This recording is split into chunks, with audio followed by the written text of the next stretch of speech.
قرآن پاک کے علوم میں سب سے پہلا علم تجوید کا ہے، یعنی اس کے حرفوں کی کیفیات کو سمجھا جائے، حروف کی ادائیگی کے لیے ہر حرف کی ادائیگی کا مخرج متعین کیا گیا، اور یہ نبی اکرم صلی اللہ علیہ وسلم نے جبرائیل امین سے سیکھا ہے۔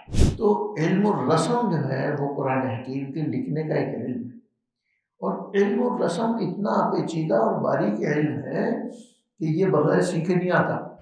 لِيُعَذِّبَ اللَّهُ الْمُنَافِقِينَ، اللہ تعالیٰ منافقین کو عذاب دیں گے، والمنافقات والمشرکین والمشرکات۔ تو یہ چاروں گروہ جو ہیں، ان چاروں گروہوں کے لیے عذاب بتایا گیا۔ لِيُعَذِّبَ اللَّهُ الْمُنَافِقِينَ وَالْمُنَافِقَاتِ وَالْمُشْرِكِينَ وَالْمُشْرِكَاتِ۔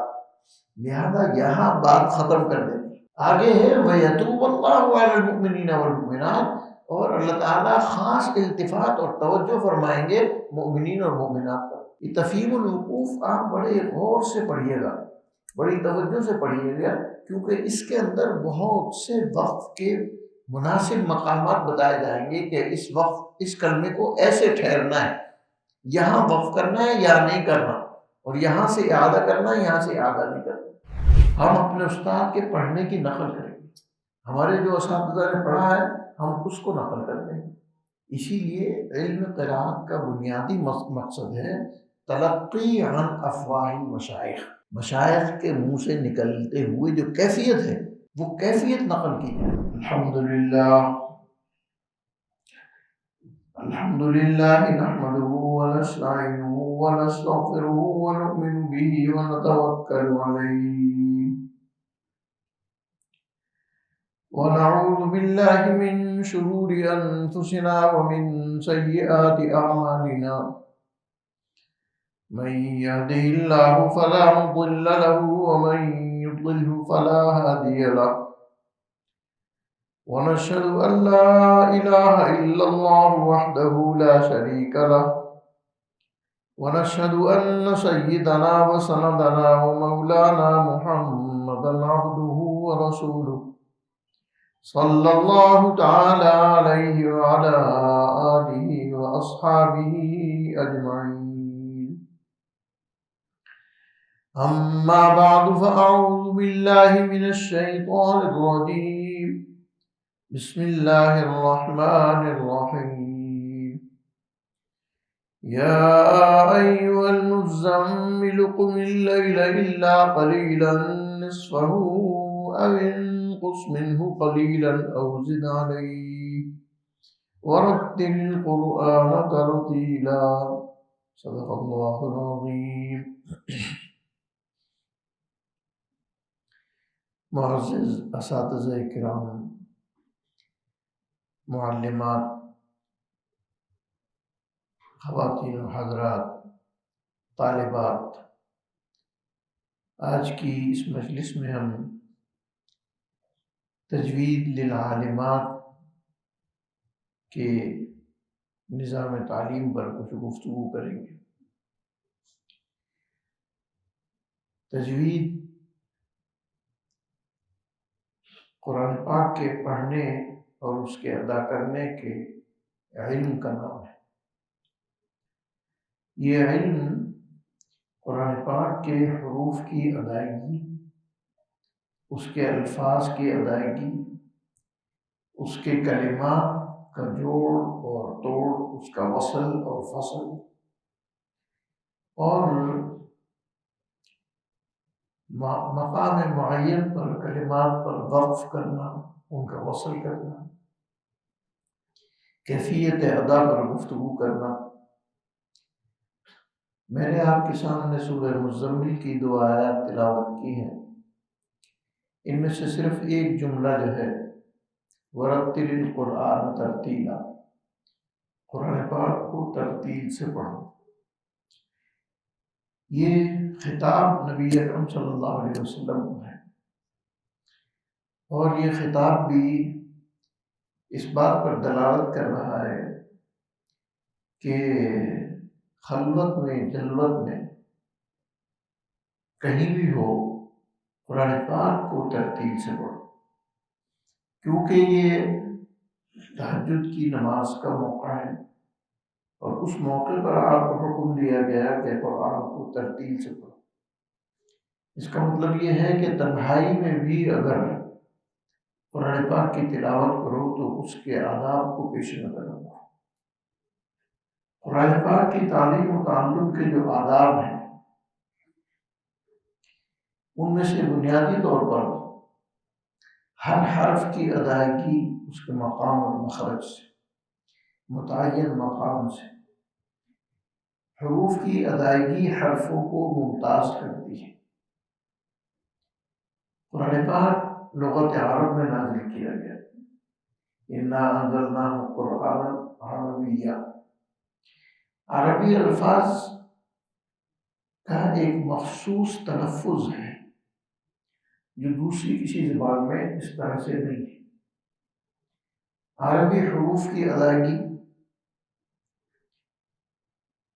ادائیگی کے لیے ہر حرف کی ادائیگی کا مخرج متعین کیا گیا، اور یہ نبی اکرم صلی اللہ علیہ وسلم نے جبرائیل امین سے سیکھا ہے۔ جبرائیل امین کے بارے میں فرمایا اِنَّهُ لَقَوْلُ رَسُولٍ كَرِيمٍ ذِي قُوَّةٍ عِندَ ذِي الْعَرْشِ مَكِينٍ مُطَاعٍ ثَمَّ أَمِينٍ۔ اور پھر رسول اللہ صلی اللہ علیہ وسلم کے بارے میں فرمایا وَمَا صَاحِبُكُم بِمَجْنُونٍ۔ نبی اکرم صلی اللہ علیہ وسلم نے جبرائیل امین سے جب پہلی وحی سیکھی تو سورہ علق کی جو آیات ہیں، بسم اللہ الرحمن الرحیم اقرأ بسم ربک الذی خلق خلق الانسان من علق اقرأ وربک الاکرم الذی علم بالقلم علم الانسان ما لم يعلم۔ صدق اللہ العظیم۔ ان آیات کا نزول ہوا پہلی مرتبہ، اور آپ صلی اللہ علیہ وسلم نے جبرائیل امین سے معانقہ کر کر علوم کو اپنے اندر منتقل کیا۔ جبرائیل امین نے وہ تمام علوم جو قرآن کے لوازمات میں سے تھے، جو قرآن کے سیکھنے اور سکھانے سے متعلق تھے، قرآن کی ادائیگی سے متعلق تھے، قرآن کی کتابت اور رسم سے متعلق تھے، وہ تمام علوم جبرائیل امین نے رسول اللہ صلی اللہ علیہ وسلم تک منتقل کیے، اور اس کے بعد پھر آپ صلی اللہ علیہ وسلم نے تلاوت شروع کی۔ ان آیات کی تلاوت کے بعد آپ نے جب وحی کا آغاز ہو گیا اور پہلی وحی مکمل ہوئی تو آپ صلی اللہ علیہ وسلم نے اس وحی کو سب سے پہلے امہات المؤمنین حضرت خدیجہ الکبریٰ رضی اللہ تعالیٰ عنہا کو منتقل کی اور ان کو سنایا کہ آج جبرائیل امین نے یہ آیات مجھے سکھائی ہے۔ تو پہلا انتقال علم جو ہوا اور پہلا شاگرد، پہلا علم حضرت خدیجہ الکبریٰ رضی اللہ تعالیٰ عنہ کو منتقل، اور ان کو آپ نے اسی کیفیت اور تلفظ کے ساتھ جس طرح سے جبرائیل امین سے سیکھا تھا نقل کیا۔ اس کے بعد مردوں میں سب سے پہلے حضرت ابوبکر صدیق رضی اللہ تعالیٰ عنہ کو منتقل کیا، ان کو بھی اسی طرح سے سکھایا، اور پھر ان کے بعد حضرت علی کرم اللہ وجہ کو سکھایا، اور ان کے بعد پھر اپنے غلام حضرت زید کو سکھایا۔ تو گویا پہلے مرحلے میں قرآن کے علوم کا انتقال نبی اکرم صلی اللہ علیہ وسلم سے حضرت خدیجہ، حضرت ابوبکر صدیق، حضرت علی، حضرت زید وغیرہ، یہاں سے آپ کی ادائیگی کی جو کیفیت تھی اس کو آگے منتقل کیا گیا۔ چنانچہ حضرات صحابہ نے نبی اکرم صلی اللہ علیہ وسلم سے براہ راست سن کر، سیکھ کر ایک ایک حرف کی ادائیگی کا اہتمام کیا،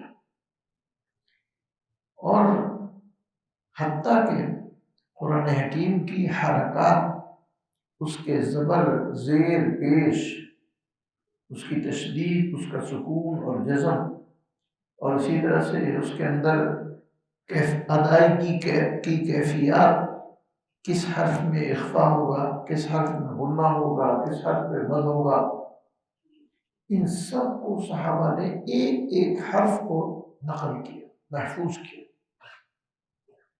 صحابہ کی جماعت باقاعدہ اس اہتمام میں رہتی تھی کہ ایک ایک آیت کو سنتے، سیکھتے، غور کرتے، ورد کرتے، سناتے۔ یہ تدارسون بینہم، صحابہ ایک دوسرے کے ساتھ تدارس کرتے تھے، بیٹھتے تھے، جماعتی طور پر بیٹھتے، 10 کا حلقہ لگا لیتے، 15 کا حلقہ لگا لیتے، اور اس میں قرآن پاک کی آیات کو ایک دوسرے کو سناتے ہیں، ایک دوسرے کی جو کوتاہی اور غفلت اور کوئی کمی بیشی ہوتی اس کو درست کرتے۔ حضرت عبداللہ بن مسعود رضی اللہ تعالیٰ عنہ کی روایت مشہور ہے کہ وہ کوفہ میں پڑھا رہے تھے، ان کے سامنے ایک بدو بیٹھا ہوا تھا، اس کو انہوں نے آیت اعوذ باللہ من الشیطان الرجیم انما الصدقات للفقراء والمساکین، یہ آیت کہلائی۔ جواب میں بدو نے اس آیت میں الفقراء کا مد نہیں کیا، اور اس نے پڑھا انما الصدقات للفقراء والمساکین۔ عبداللہ بن مسعود رضی اللہ تعالیٰ عنہ نے نہایت غصے کے عالم میں فرمایا ما ہکذا اقرأنیہا رسول اللہ صلی اللہ علیہ وسلم، رسول اللہ صلی اللہ علیہ وسلم نے مجھ کو ایسے نہیں پڑھایا۔ بدو نے پوچھا کیف اقرأکھا یا عبداللہ، آپ کو کیسے پڑھایا تھا؟ تو عبداللہ بن مسعود نے دوبارہ آیت کی تلاوت کی انما الصدقات للفقراء والمساکین فمدھا، آپ نے مد کیا، آپ نے تعلیم دی کہ رسول اکرم صلی اللہ علیہ وسلم نے قرآن پاک کے اس کلمے کو مد کے ساتھ ادا کیا ہے۔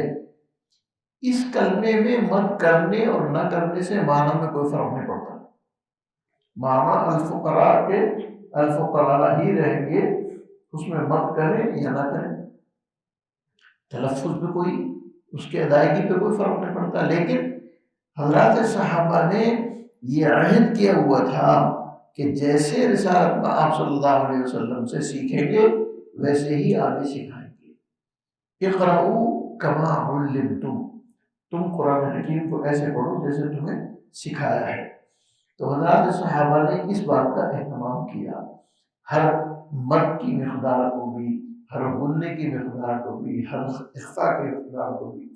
یہی وجہ ہے کہ دنیا کے انقلابات کے باوجود قرآن کا تلفظ، قرآن کی ادائیگی، قرآن کا جو نغم اور لہجہ ہے وہ آج تک تبدیل نہیں ہوا، کیونکہ اس کے اندر وہ تمام کیفیات محفوظ کر لی گئی تھی۔ ان کیفیات میں کسی قسم کا اضافہ، کسی قسم کی کمی کرنے کی اجازت نہیں۔ عام حالات کے اندر آپ تغنی کو پیش نظر رکھتے ہوئے بہت سے کلمات کو لمبا کرتے ہیں، بہت سے کلمات کو مختصر کر دیتے ہیں۔ شاعر شعراء جو ہیں اپنا جب وزن بیان کرتے ہیں تو اس میں کمی بیشی کر لیتے ہیں، لیکن قرآن حکیم میں ایسا نہیں ہوگا۔ قرآن پاک کا ایک ایک کلمہ اسی تلفظ سے، اسی کیفیت سے جیسے رسول اللہ صلی اللہ علیہ وسلم سے سیکھا گیا نقل کرے گا۔ لہذا سب سے پہلے جس علم کو سیکھنا ہے وہ ہے معرفت التجوید۔ حضرت علی کرم اللہ وجہ سے ورتل القرآن ترتیلا کی تفسیر پوچھی گئی تو فرمایا معرفت التجوید و معرفت الوقوف، ترتیل کی تعریف کی کہ وہ تجوید کی معرفت حاصل کرنا اور وقوف کی معرفت حاصل کرنا۔ تو تجوید تو کیفیت ادا کا نام ہے، کس حرف کو کہاں سے نکالیں گے، کتنا غنہ کریں گے، کتنا مد کریں گے، اور وقوف ٹھہرنے، وصل اور فصل کرنا۔ اور عربی میں اور اردو میں ہر زبان میں یہ جو وصل اور فصل ہے یہ معنی کو مفید ہوتا ہے۔ آپ ایک چٹ پر لکھ کر دیں جانے دو مت روکو، تلفظ آپ نے لکھا جانے دو مت روکو، پڑھنے والے نے پڑھا جانے دو مت روکو، جانے دو مت روکو۔ اب تلفظ جب اس طرح سے وقفہ کرنے سے بدل گیا، پہلے معنی یہ تھے کہ جانے دو مت روکو، کوئی رکاوٹ مت ڈالو ان کے راستے میں، اور پڑھنے والے نے یہ پڑھا کہ جانے دو مت روک لو، تو معنی بدل گئے۔ اسی طرح سے قرآن پاک کے تلفظ میں اگر محل وقف تبدیل کر دیا جائے گا، معنی تبدیل ہو جائے گا، معنی دوسرے بن جائے گا۔ شروع ہی میں سورہ بقرہ کی پہلی آیت جب آپ دیکھتے ہیں تو اس میں آپ غور کیجیے، ذالک الکتاب لا ریب فیہ ھدی للمتقین، ذالک الکتاب لا ریب فیہ پر وقف کریں، ھدی للمتقین، تو یہ فی جو ہے متقین کے ساتھ متعلق ہو جائے گا، مانا ہوں گے کہ یہ کتاب ہے، اس میں کوئی شک نہیں ہے، یہ متقین کے لیے ہدایت ہے، یہ ہدایت ہے متقین کے لیے۔ اگر آپ اس پر وقف کرتے ہیں ذالک الکتاب لا ریب فیہ ھدی للمتقین، لا ریب فیہ، اس میں شک نہیں ہے، یہ کسی شک کی محتمل نہیں ہے، یہ وہ عظیم کتاب ہے کہ جس میں شک کا احتمال ہی نہیں، جس طرح سے آپ وقف کریں گے معنی اسی طرح سے بنتے چلے جائیں گے۔ تو قرآن حکیم میں بھی مقامات وقف جو ہیں وہ اس کے معانی اور مفاہیم کو واضح کرتے ہیں، اس لیے حضرت علی فرماتے ہیں کہ معرفت التجوید و معرفت الوقوف، تجوید کی معرفت حاصل کرنا اور وقوف کی معرفت حاصل کرنا۔ قرآن پاک کے علوم میں سب سے پہلا علم تجوید کا ہے، یعنی اس کے حرفوں کی کیفیات کو سمجھا جائے۔ تو حضرات صحابہ نبی اکرم صلی اللہ علیہ وسلم سے براہ راست شرف تلفظ حاصل کر رہے تھے، وہاں نقل نبی اکرم صلی اللہ علیہ وسلم کی تلقی سے، آپ کی ملاقات سے، آپ کے منہ سے جو کیفیت سامنے آ رہی تھی وہ نقل کی جا رہی تھی، اس لیے اس کو کوئی قاعدہ، کوئی قانون اور کوئی ضابطہ سیکھنے کی ضرورت نہیں تھی۔ افواہ مشائخ تلقی کا بنیادی اصل ہوتا ہے۔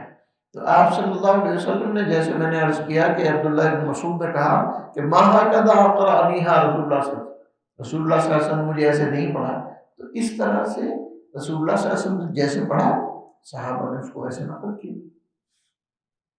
لیکن صحابہ کے بعد تابعین کا دور آتا ہے، تبع تابعین کا دور آتا ہے، اور ان میں عرب اور غیر عرب سب داخل ہوتے ہیں، تو اس وقت ادائیگی کی کیفیت کو سیکھنا ضروری تھا، غیر عرب کو اس کیفیت کو سیکھنا تھا، لہذا غیر عرب کے لیے قواعد اور ضوابط وضع کیے گئے اور قواعد بنائے گئے، اور ہر حرف کی کیفیت بتائی گئی کہ یہ حرف کیسے نکلے گا، کہاں سے نکلے گا۔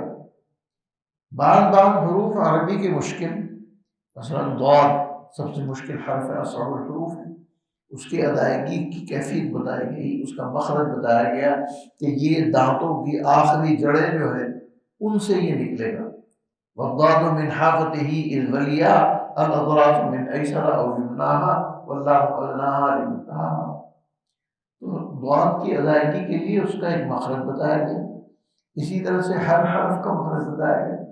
بنیادی طور پر تو 29 حرف ہے تو 29 مخرج ہے، سب اپنے اپنے مخرج سے نکلتے ہیں، لیکن مکان کے قرب کی وجہ سے کچھ حروف کا ایک ہی مخرج بتا دیا گیا، مثلا با، میم، واو اور فا، ان چاروں کو کہا کہ یہ شفوی حروف ہیں، یہ شفوی حروف ہیں، یہ دونوں ہونٹوں سے نکلتے ہیں، لیکن چاروں حرف جو ہیں دونوں ہونٹوں سے مختلف مقامات سے نکلتے ہیں۔ با ہونٹوں کے تر حصے سے نکلتی ہے، میم ہونٹوں کے خشک حصے سے نکلتا ہے، واو ہونٹوں کے ناتمام ملنے سے نکلتا ہے، اور فا جو ہے وہ ہونٹوں کے اور دانتوں کے اتصال سے نکلتی ہے۔ مخرج ایک ہی ہے، شفوی کہیں گے، یہ چاروں حروف شفوی کہلائیں گے، اسی طرح سے حروف حلقی ہیں، یہ حلق سے نکلنے والے حروف ہیں، تو حروف حلقی حلق سے نکلنے والے ہیں، مخرج ایک بتا دیا کہ ایک حلق سے نکلے، لیکن ایک حلق کے منتہا سے نکلے گا اور ایک حلق کی ابتدا سے نکلے گا اور ایک حلق کے وسط سے نکلے گا۔ تو دو حروف اقصائے حلق سے نکلیں گے، دو وسط حلق سے نکلیں گے اور دو ادنائے حلق سے نکلیں گے۔ پھر ان دونوں کے لیے بھی الگ الگ مقام ہے، مثلا حمزہ اور ہا، دونوں حرف اقصائے حلق سے نکلتے ہیں، لیکن حمزہ اور ہا میں فرق یہ ہے کہ حمزہ نیچے کے حصے سے نکلتا ہے اور ہا اس کے اوپر کے حصے سے نکلتی ہے۔ یعنی اقصائے حلق کی جب ترکیز کریں گے تو اس میں کہیں گے کہ یہ بالکل نیچے والا حصہ جو ہے یہ تو حمزہ کا مخرج ہے، اور اس سے ذرا اوپر اٹھ کر یہ ہا کا مخرج ہے، اور اس سے ذرا اوپر جائیں گے تو عین اور ہا کا مخرج ہے، اس سے اور اوپر جائیں گے انتہا پہ تو یہ غین اور خا کا مخرج ہے۔ تو 6 مخارج الگ الگ بیان کرنے کے بجائے ان کو 3 میں بیان کیا اور 3 کو پھر 1 میں کر دیا کہ حرف حلقی ہیں۔ حضرت تھانوی رحمۃ اللہ علیہ نے اس کو شعر میں بیان کر دیا، حرف حلقی شش بہت اہم ہوئے ہیں۔ تو یہ حلقی مخارج کو اور ہر حرف کے مخارج کو اس طرح سے متعین کیا۔ اس علم تجوید کو مدون کرنے والوں میں سب سے پہلے جو کتاب لکھی گئی ہے وہ کتاب العین ہے، جو امام خلیل فراہیدی نے لکھی۔ امام خلیل فراہیدی نے جو کتاب لکھی اس کا نام رکھا کتاب العین۔ یہ کتاب العین مخارج کی ادائیگی، مخارج کا تعین، حروف کی ادائیگی کا تعین، حروف کا مقام، کہاں سے کون سا حرف نکلے گا، ایک ایک چیز کو انہوں نے وضاحت سے بیان کیا۔ اور انہوں نے مخارج الحروف 17 انہوں نے 17 مخارج بیان کی۔ کتاب العین اس علم کا مرجع اور ماخذ ہے، اور وہاں سے چونکہ وہ صاحب فن تھے، انہوں نے بھی مشائخ سے باقاعدہ ادائیگی کو سیکھا تھا، سنا تھا، اس ادائیگی کو انہوں نے نقل کیا، ہر حرف کا ایک میزان بنایا، اس میزان پر اس کو تولنے کا طریقہ بتایا کہ اس حرف کو ایسے اس میزان پر تولیں۔ یہی وجہ ہے کہ آپ دیکھیے کہ جب بچوں کو قاعدہ بغدادی پڑھاتے ہیں یا قاعدہ نورانی پڑھاتے ہیں یا ریاست قرآن پڑھاتے ہیں تو ایک ایک حرف سکھاتے ہیں اور پہلے اس کا منفرداً تلفظ سکھاتے ہیں کہ یہ الف ہے، یہ با ہے، یہ تا ہے، یہ ثا ہے، یہ جیم ہے، پھر اس کے ساتھ دوسرا حرف ملا کر حمزہ اور حرف کو ملا کر ایک کیفیت بناتے ہیں کہ اگر حمزہ کے ساتھ با ملائیں گے تو اب یہ با کی کیفیت ادا ہو گئی، یہ تا کی کیفیت ادا ہو گئی، یہ یہ ثا کی کیفیت ادا ہو گئی۔ تو اس طرح سے حروف کی ترتیب ہر دور کے اندر اس کو مرتب کیا جاتا ہے، منظم کیا جاتا ہے، سکھایا جاتا ہے۔ تو جب حرف کی ایک ابتدائی کیفیت مکمل ہو جاتی ہے تو اس کے بعد دوسرا مرحلہ آتا ہے، پھر اس پر وارد ہونے والی کیفیات جو ہیں وہ بھی بتائی جاتی ہیں کہ یہ حرف کس وقت کس مرحلے میں موٹا ہوگا اور کس وقت اور کس مرحلے میں باریک ہوگا۔ بعض حروف ایسے ہیں کہ جو مستقلاً موٹے ہی ہیں، مستقلاً موٹے ہیں، اور بعض حروف ایسے ہیں جو مستقلاً باریک ہیں۔ کاف ہمیشہ باریک ہوگا، لام ہمیشہ باریک ہوگا، لیکن لام پر کبھی ایسی کیفیت طاری ہوتی ہے کہ وہ باریکی سے موٹائی کی طرف چلا جاتا ہے۔ لفظ اللہ، اللہ کا لام جو ہے وہ مفخم ہوتا ہے اور للہ کا لام جو ہے وہ باریک ہوتا ہے۔ تو للہ کے لام میں مخرج وہی ہے اور اس کی باقی صفات وہی ہیں، ایک ادائیگی میں اس کی ایک تفخیم ہے کہ اس کو منہ کے اندر موٹا کر کے ادا کرنا ہے۔ تو یہ کیفیت جو ہے یہ صحابہ سے سیکھی، صحابہ نے تابعین کو سکھائی۔ علم تجوید کے ساتھ ساتھ جو علوم اس کے لوازمات میں سے ہیں کہ ان کو ساتھ ساتھ سیکھنا ہو، وہ یہ ہے کہ ان حروف کو جوڑنے اور ملانے کا علم ہے کہ یہ حروف ایک دوسرے سے کیسے ملائے جائیں گے۔ بعض مرتبہ ایک لفظ کا اپنا تلفظ ہے، من کا تلفظ اپنا ہے، جب من اکیلا آئے گا تو اس کی کیفیت الگ ہوگی، لیکن اگر من کے بعد ما آ جائے تو پھر کیفیت بدل جائے گی۔ آگے من کے بعد اگر ما آ جاتا ہے تو پھر من کی کیفیت بدل جائے گی، مما۔ اب یہ وہ جو نون کی کیفیت تھی وہ ختم ہو گئی، اور یہ مما ایک مدغم حرف بن کر میم مکرر کے طور پر بن گیا۔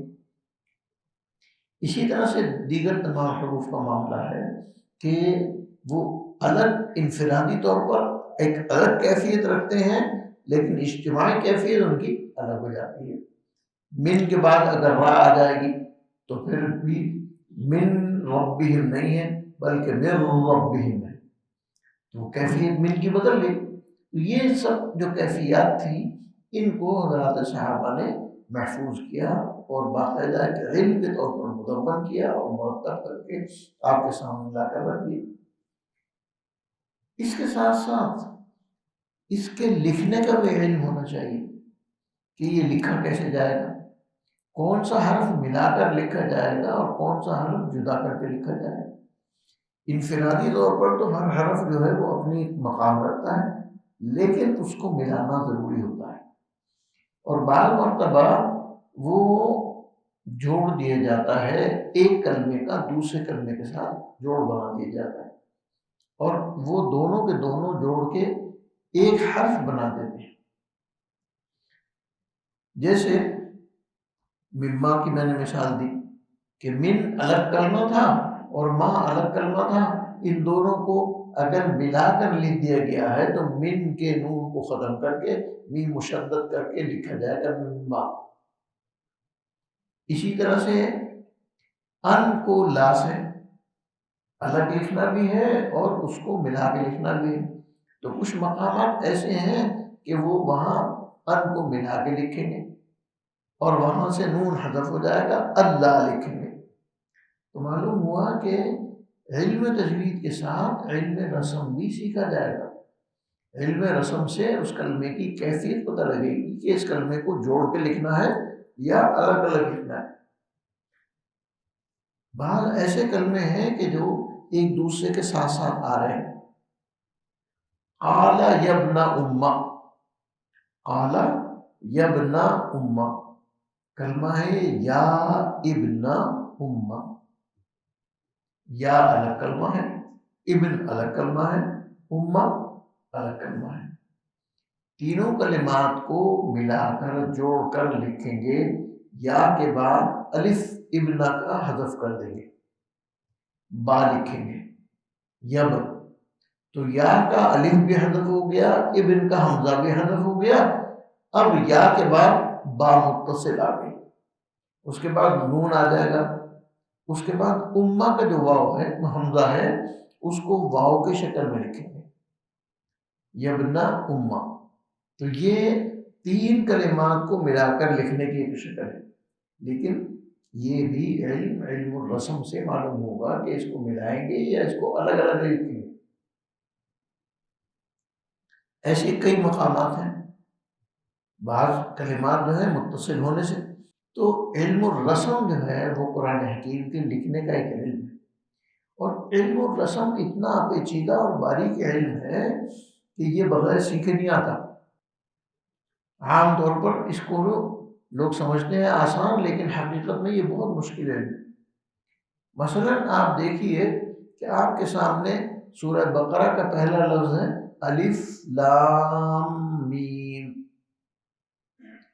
اس کا تلفظ الف لام میم ہے، اور یہ تلفظ سیکھنے اور سننے سے آیا ہے، دیکھنے سے نہیں آیا۔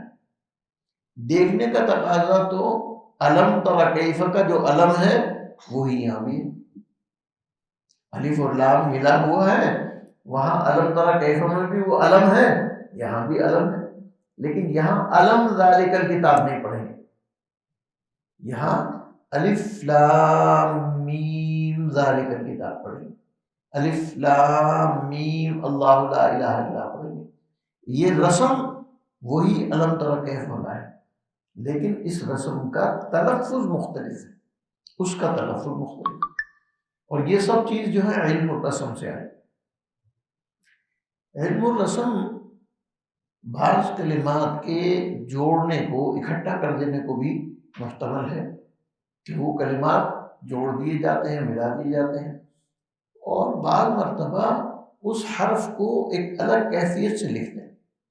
مثلا تا جو ہے اس کی دو شکلیں عربی میں نافذ ہیں.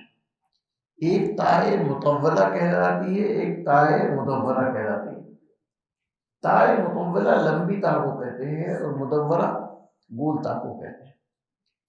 تو لمبی تا جو ہے وہ جب لکھی جاتی ہے لمبی، جیسے سنت، سنت میں سین کے بعد نون ہے اور نون کے بعد لمبی تا ہے سنت. لیکن یہی سنت بعض مقامات پر گول تا سے لکھا ہوا سنہ. تو سنت جو لمبی تا سے لکھا ہوا ہے اس کو تو وقف میں سنت پڑھیں گے، اور جو گول تا سے لکھا ہوا ہے اس کو وقف میں سنہ پڑھیں گے. سنت اللہ، سنت اللہ میں سنہ پر وقف کریں گے تو ہا کے ساتھ وقف کریں گے. اور سنت الاولین میں سنت جو ہے اس کو لمبی تا سے وقف کریں گے، سنت الاولین. تو یہ علم الرسم ان کیفیات کو بتاتا ہے. اس کے ساتھ ساتھ جیسے میں نے عرض کیا تھا کہ علم الوقف بھی اس کا ایک بنیادی حصہ ہے. تجوید کی ضروریات میں سے علم الوقف بھی بنیادی ضرورت ہے. تو علم الوقف ان مقامات پر ٹھہرنے اور وقف کرنے اور اعادہ کرنے کہ کہاں سے لوٹائیں گے، کہاں سے اعادہ کریں گے. بعض مرتبہ اعادہ غلط جگہ سے ہو جاتا ہے، معنی بدل جاتے ہیں. اِنَّا عَرَضْنَا الْأَمَانَةَ عَلَى السَّمَاوَاتِ وَالْأَرْضِ وَالْجِبَالِ فَأَبَيْنَ أَن يَحْمِلْنَهَا وَأَشْفَقْنَ مِنْهَا وَحَمَلَهَا الْإِنسَانُ لِيُعَذِّبَ اللَّهُ الْمُنَافِقِينَ وَالْمُنَافِقَاتِ وَالْمُشْرِكِينَ وَالْمُشْرِكَاتِ وَيَتُوبَ اللَّهُ عَلَى الْمُؤْمِنِينَ وَالْمُؤْمِنَاتِ. یہ تین کلمات ہیں، لِيُعَذِّبَ اللَّهُ الْمُنَافِقِينَ وَالْمُنَافِقَاتِ وَالْمُشْرِكِينَ وَالْمُشْرِكَاتِ وَيَتُوبَ اللَّهُ عَلَى الْمُؤْمِنِينَ وَالْمُؤْمِنَاتِ. اب یہ وَيَتُوبَ اللَّهُ جو ہے اس کا تعلق الگ ہے. لِيُعَذِّبَ اللَّهُ الْمُنَافِقِينَ، اللہ تعالیٰ منافقین کو عذاب دیں گے. والمنافقات والمشرکین والمشرکات. تو یہ چاروں گروہ جو ہیں، ان چاروں گروہوں کے لیے عذاب بتائے گئے. لِيُعَذِّبَ اللَّهُ الْمُنَافِقِينَ وَالْمُنَافِقَاتِ وَالْمُشْرِكِينَ وَالْمُشْرِكَاتِ. لہذا یہاں بات ختم کر دیں. آگے ہے وَيَتُوبَ اللَّهُ عَلَى الْمُؤْمِنِينَ وَالْمُؤْمِنَاتِ، اور اللہ تعالیٰ خاص التفات اور توجہ فرمائیں گے مؤمنین اور مؤمنات پر، خاص شفقت فرمائیں گے اور خاص کرم فرمائیں گے. متوجہ ہوں گے، تابع یتوب معنی متوجہ ہونے کے. تو جب کوئی متوجہ ہوتا ہے تو خاص التفات کرتا ہے. تو وہ یتوب اللہ. اب اگر آپ نے وقف کیا لِيُعَذِّبَ اللَّهُ الْمُنَافِقِينَ وَالْمُنَافِقَاتِ وَالْمُشْرِكِينَ وَالْمُشْرِكَاتِ، اور پھر لوٹایا وَالْمُشْرِكِينَ وَالْمُشْرِكَاتِ وَيَتُوبَ اللَّهُ عَلَى الْمُؤْمِنِينَ وَالْمُؤْمِنَاتِ، معنی میں خلط پیدا ہو گیا. کیونکہ والمشرکین والمشرکات جو ہیں وہ معذبین میں سے تھے، اور مؤمنین جو ہے وَيَتُوبَ اللَّهُ عَلَى الْمُؤْمِنِينَ وَالْمُؤْمِنَاتِ وہ ان لوگوں میں سے تھے جن پر شفقت اور کرم ہونا تھا. تو اس طرح کے بعض کلمات جو ہیں وہاں پر وقف کرنا اور پھر وقف سے اعادہ کرنا یہ بڑا اہم ہے. اور یہ ایسی غلطی ہے جس میں بڑے بڑے علماء اس کا لحاظ نہیں کر پاتے اور وہ اس میں مبتلا ہو جاتے ہیں، کیونکہ قرآن پڑھتے وقت اس کے معنی اور مفہوم پر غور نہیں ہوتا. جب قرآن پاک کی تلاوت کر رہے ہوتے ہیں تو لفظوں پر دھیان ہوتا ہے، معنی اور مفہوم پر غور نہیں ہوتا. اس لیے علماء نے علم الوقف پر کتابیں لکھی، بڑی بڑی کتابیں لکھی گئی اور ہر دور میں لکھی گئی. سب سے پہلے اس پر جو کتاب مدون ہو کر اور مرتب ہو کر آئی وہ ابن الانباری کی الایضاح. ابن الانباری نے الاضاء لکھی، انہی سے بعد میں ابو جعفر النحاس ہیں، انہوں نے الاعتناف لکھی، ان کے بعد پھر اور لوگوں نے کتابیں لکھی وقت پر، وہ کتابیں الحمدللہ مکتبات میں کچھ موجود ہیں۔ ہمارے یہاں اردو میں اس موضوع پر اس وقت آسان ترین کتاب جو آپ کے نصاب کا حصہ ہے تجوید العالمات میں، وہ ہے تفہیم الوقوف۔ یہ تفہیم الوقوف آپ بڑے غور سے پڑھیے گا، بڑی توجہ سے پڑھیے گا، کیونکہ اس کے اندر بہت سے وقف کے مناسب مقامات بتائے جائیں گے کہ اس وقت اس کلمے کو ایسے ٹھہرنا ہے، یہاں وقف کرنا ہے یا نہیں کرنا، اور یہاں سے اعادہ کرنا ہے، یہاں سے اعادہ نہیں کرنا۔ تو یہ تفہیم الوقوف بہترین کتاب ہے اردو۔ ایسے ہی ایک معرفت الوقوف بھی ہے کتاب۔ اردو میں ہم نے ایک اور کتاب ترجمہ کرائی ہے، اور وہ ہے امام زکریا انصاری۔ امام زکریا انصاری کی کتاب ہے المقصد، اور وہ تلخیص ہے المرشد کی۔ المرشد بڑی ضخیم کتاب تھی، اس کی امام زکریا انصاری نے تلخیص کی المقصد کے نام سے۔ میں نے اس المقصد کا ترجمہ کرا دیا، ہمارے فضلاء میں سے قاری یوسف صاحب ہیں، انہوں نے اس کا ترجمہ کر دیا۔ اس کتاب کے اندر پہلے مقدمے کے اندر تمام قواعد و ضوابط وقف کے بیان کیے گئے، اور ہر کلمے کے بارے میں بتایا گیا۔ پھر اس کے بعد سورہ فاتحہ سے لے کر والناس تک ایک ایک مقام پر بتایا کہ یہاں وقف کرنا صحیح ہے، یہاں وقف کرنا صحیح نہیں ہے، یہاں سے لوٹانا صحیح ہے، یہاں سے لوٹانا صحیح نہیں ہے۔ یہ کتاب المقصد۔ تو تیسرا علم ہو گیا علم الوقف۔ آپ نے علم التجوید سیکھا، اس کے بعد آپ نے علم الرسم سیکھا، آپ نے اس کے بعد علم الوقف سیکھا۔ علم الرسم، علم الوقف، یہ سب علوم جو ہیں مرتبط ہیں آپس میں۔ اسی طرح سے ان تجوید کے جو علماء ہیں، جو تجوید سیکھنا چاہتے ہیں، تجوید کی جو عالمات ہیں، ان کو یہ بات پیش نظر رکھنی چاہیے کہ وہ اس فن کے ماہرین کے طور پر سامنے آنے والے لوگ ہیں۔ تجوید للعلماء کا مطلب، تجوید للعالمات کا مطلب ہے ماہرین تجوید کے طور پر یہ لوگ آگے آئیں گے۔ ان کو تدریس کے لیے تیار کیا جا رہا ہے، تعلیم اور تربیت کے لیے تیار کیا جا رہا ہے۔ تو مدرس بننے کے لیے یہ مقام ہے، تو آپ کو یہ سارے علوم سیکھنے ہوں گے، یہ ساری چیزیں آپ کو سمجھنی ہوں گی۔ کم از کم ابتدائی درجے میں ان علوم کا تعارف، ان علوم کے ضروری اسباب جو ہیں وہ آپ کو سیکھنے ہوں گے۔ اس کے ساتھ ہی ساتھ قرآن حکیم کے ادائیگی میں، اس کی کیفیات میں، اس کے معانی اور مفاہیم کا بھی بڑا دخل ہے۔ معانی اور مفاہیم کا مطلب یہ ہے کہ جب آپ قرآن پاک کی تلاوت کریں تو تلاوت کرتے وقت آپ کے ذہن میں یہ بات ہونی چاہیے کہ یہاں مفہوم اصحاب الجنہ کا چل رہا ہے یا اصحاب الجہنم کا چل رہا ہے۔ اسی طرح سے اصحاب الخیر کا چل رہا ہے یا اصحاب الشر کا چل رہا ہے، اصحاب الیمین کا ذکر ہو رہا ہے یا اصحاب الشمال کا ذکر ہو رہا ہے۔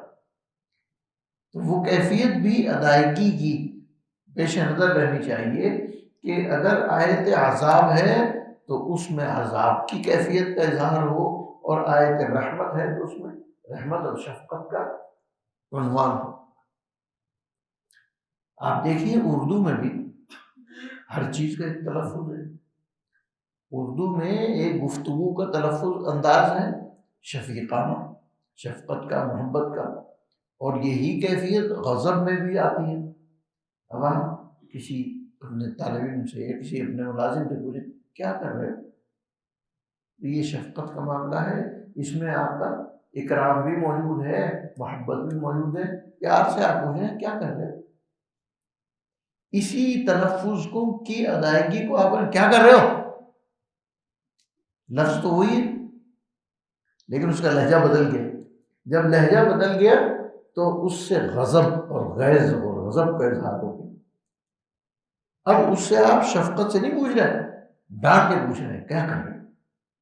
تو یہ قرآن حکیم کی کیفیت ہے۔ قرآن حکیم کی اس کیفیت کو آپ اس شفقت اور محبت کے ساتھ ادا کریں، اور اس میں غضب اور کبھی غضب کی کیفیت، شفقت کی جگہ غضب کی کیفیت لے لیں، اور غضب کی جگہ شفقت کی کیفیت لے لیں، لا محالہ کا لفظ جو ہے وہ مؤثر کرتے ہیں۔ کیا وجہ ہے کہ جب ہم عربوں کی تلاوت سنتے ہیں، ہمارے سامنے حرمین کے ائمہ کی تلاوت آتی ہے، تو ہمیں عجیب لطف آتا ہے۔ اس لطف کی وجہ کیا ہے؟ اور ہم جب اپنے دوست احباب کو سنتے ہیں تو وہ لطف نہیں آتا، کیونکہ وہ معنی اور مفہوم میں غور کر کے پڑھ رہے ہوتے ہیں، اور اس ادائیگی کو اس اپنی آواز کے نشے و فراز میں منتقل کر دیتے ہیں۔ جب وہ آواز کا نشے و فراز شفقت کی جگہ شفقت اور غضب کی جگہ غضب، تعصف کی جگہ تعصف اور ترحم کی جگہ ترحم آ جاتا ہے، تو وہ کیفیت جو ہے وہ بھی آپ نے سیکھنی ہے۔ خاص طور پر معلمات کو قرآن حکیم سیکھتے وقت اس کو پھر کیسے سیکھیں گے؟ ہم ساری چیز کو تو ظاہر نہیں سیکھ سکتے، تو اس کا طریقہ یہی ہے کہ ہم نقل کریں گے، ہم اپنے استاد کے پڑھنے کی نقل کریں گے، ہمارے جو اساتذہ نے پڑھا ہے ہم اس کو نقل کر دیں گے۔ اسی لیے علم قرات کا بنیادی مقصد ہے تلقی عن افواہ المشائخ، مشائخ کے منہ سے نکلتے ہوئے جو کیفیت ہے وہ کیفیت نقل کی جائے، اس کو ہی سیکھا جائے۔ اور اسی لیے یہاں یہ علم منقولی ہے، معقولی نہیں ہے۔ علم تجوید و قرات جو ہے یہ منقولی علم ہے، معقولی نہیں، نقل ہے۔ جس طرح سے استاد نے پڑھ دیا اسی طرح سے ہم نے پڑھ لیا۔ حتیٰ کہ کیفیات میں بھی امام ابو عامر بصری رحمۃ اللہ علیہ بڑے امام ہیں، اور بڑے وقت کے نحوی بھی ہیں، صرفی بھی ہیں، اور فقیہ بھی ہیں، اور محدث بھی ہیں، اور قاری بھی ہیں، اور رائے سبع میں ان کا بڑا مقام ہے، تیسرا مقام۔ ان کا ایک کلمہ قرآنی میں اختلاف ہے، وَمَنْ كَانَ فِي هَٰذِهِ أَعْمَىٰ فَهُوَ فِي الْآخِرَةِ أَعْمَىٰ وَأَضَلُّ سَبِيلًا۔ اس کلمہ قرآنی میں پہلا جو اعمیٰ ہے اس میں وہ امالہ کرتے ہیں، وَمَنْ كَانَ فِي هَٰذِهِ أَعْمَىٰ فَهُوَ فِي الْآخِرَةِ أَعْمَىٰ وَأَضَلُّ سَبِيلًا۔ ان کے شاگردوں نے پوچھا کہ استاد لفظ اعمیٰ تو ایک ہی ہے، پہلی آیت میں بھی اعمیٰ ہے، دوسری آیت میں بھی اعمیٰ ہے، دونوں کے معنی بھی ایک ہی ہے، دونوں کا رسم بھی ایک ہی ہے، لفظ لکھے ہوئے بھی ایک ہی طرح سے ہیں، تو پھر آپ پہلے میں امالہ کرتے ہیں دوسرے میں نہیں کرتے، کیا وجہ ہے؟ فرمایا ہاکذا سمعت، میں نے اپنے شیخ سے ایسے ہی سنا ہے، تو جو میں نے سنا ہے وہ میں نے نقل کر دیا۔ عقل کو دخل نہیں ہے، عقل کا تقاضا تو یہ تھا کہ پہلے میں امالہ کر رہے ہیں دوسرے میں بھی کریں، پہلے میں فتح پڑھ رہے ہیں دوسرے میں بھی فتح پڑھیں، کہتے ہیں نہیں، عقل کا تقاضا نہیں، میں نے تو جس طرح سے پڑھا گیا ہے، جس طرح سے میں نے استاد سے سنا ہے، جو تلقی عن افواہ المشائخ کی ہے وہ میں نے نقل کر دی۔ تو معلوم ہوا کہ علم قرات میں تلقی عن افواہ المشائخ کا بہت اہم مرتبہ ہے۔ قرات میں کیفیت کی ہر چیز میں، وقف میں، محل وقف میں، سب چیزوں کو پیش نظر رکھیں۔ علم تجوید کے ساتھ ایک اور علم ہے، قرآن حکیم کی کیفیت اور ادائیگی میں قرآن پاک کو اللہ تعالیٰ نے 7 حروف پر نازل کیا ہے، اور یہ 7 حروف جو ہیں وہ 7 لغات اور 7 لہجات ہیں۔ یہ جو 7 لہجات ہیں، ان لہجات میں مختلف کیفیات ہیں۔ مثلا علیہم ہا کے زیر سے ہے، علیہم ہا کے پیش سے، یہ ایک کیفیت ہے۔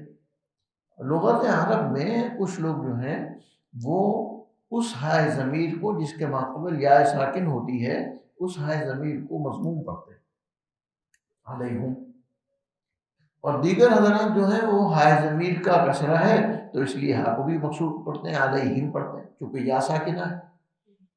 اسی طرح سے بعض لوگ جو ہیں میم جمع کا صلہ پڑھتے ہیں، انتم، انتمو، منکم، منکمو، یہ لغت ہے اور یہ آپ کے اردو میں بھی ہے۔ اردو میں بھی لہجات جو ہیں، پنجابی میں بھی لہجات ہر مقام پر بدلتے رہتے ہیں۔ ایک لفظ کیا ہے، یہی لفظ کیا جو ہے ہمارے یہاں پنجاب میں کیا ہے، اسی کے ساتھ ایسے ہی ذرا آپ اور پڑھیں تو وہ کیا کہیں گے، کوئی کیا کہے گا اور کوئی کیا کہے گا، اور پنجابی میں اس کو اور بدل دیں گے۔ ایسے ہی لفظ یہاں ہے، لفظ یہاں تلفظ ہے پنجاب کا، لاہور کا، ذرا آپ آگے جھنگ کی طرف جائیے تو وہ یہاں نہیں کہیں گے، وہ ہیاں کہیں گے، یہاں کے بجائے ہیاں کہیں گے۔ یہی تلفظ ذرا اور آپ چلے جائیے سرائکی میں تو وہ ہیاں کے بجائے ہیتھاں کہیں گے، ہیتھاں ہے وہی لفظ، یہاں، ہیاں، ہیتھاں، اور بدل جاتا ہے، ہیاں کہیں کہیں بالکل اس کا تلفظ جو ہے وہ کہیں کا کہیں پہنچ جاتا ہے۔ تو یہ ہر زبان میں ہوتا ہے۔ قرآن حکیم میں بھی جب قرآن حکیم نازل ہوا تو لغت قریش میں نازل ہوا، لیکن آہستہ آہستہ جب دوسرے قبائل اسلام میں داخل ہوئے اور ان قبائل کی لغات جو تھیں، ان کا تلفظ جو تھا وہ کسی کا امالے کا تلفظ تھا، کوئی امالے سے پڑھتے تھے، والضحی واللیل اذا سجی ما ودعک ربک وما قلی والآخرۃ خیر لک من الاولی، ان کا امالہ تھا، وہ امالے کا تلفظ کرتے تھے، کچھ فتح کا تلفظ کرتے تھے، کچھ اس کے بین بین تلفظ کرتے تھے۔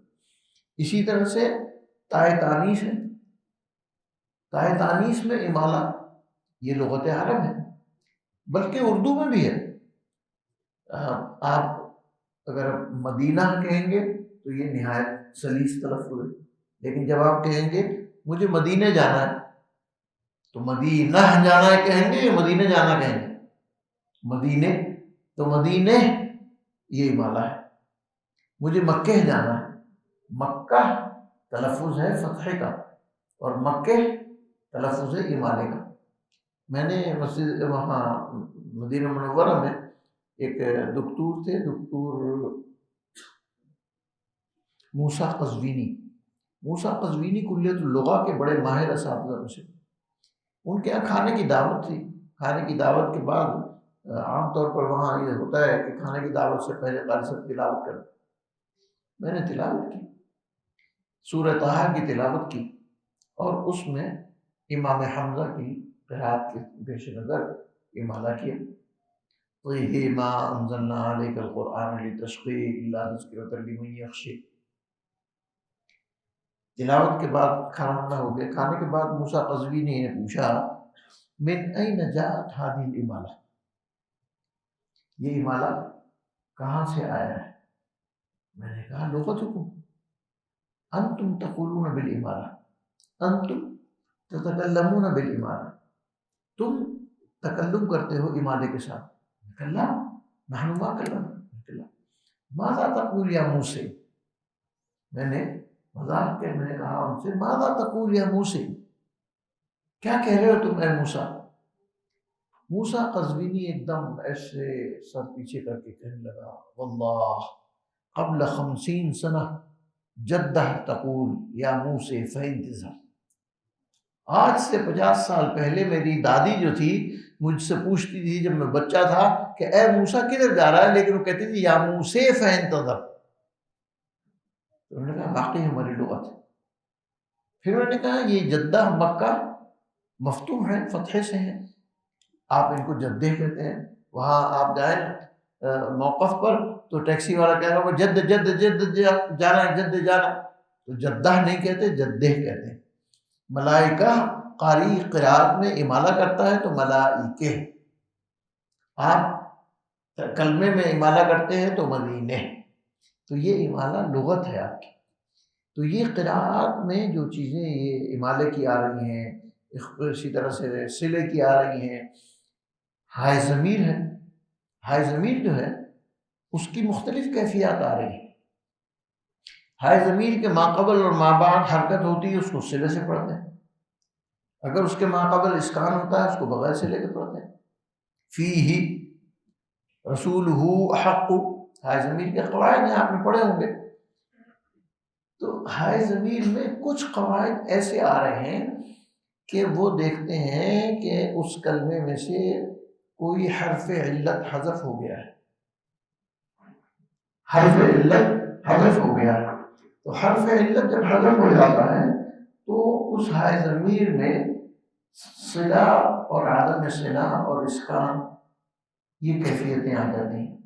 مثلا نولیہ ما تولا، نولیہ کی جو یا تھی وہ حذف ہو گئی.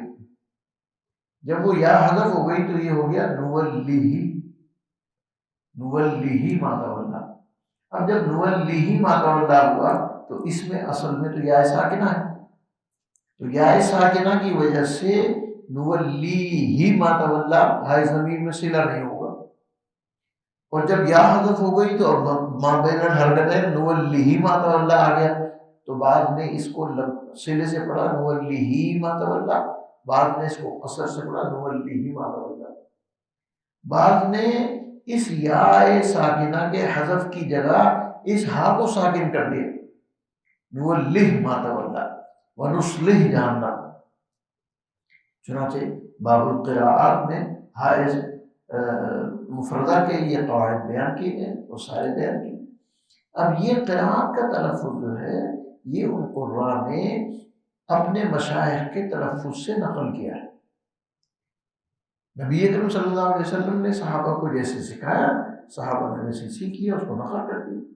تو یہ علم قراءت یعنی کلمات کے تلفظ کی ترتیب اور کیفیت کہ کس وقت اس کو صلے سے پڑھنا ہے، کس وقت بغیر صلے سے پڑھنا ہے.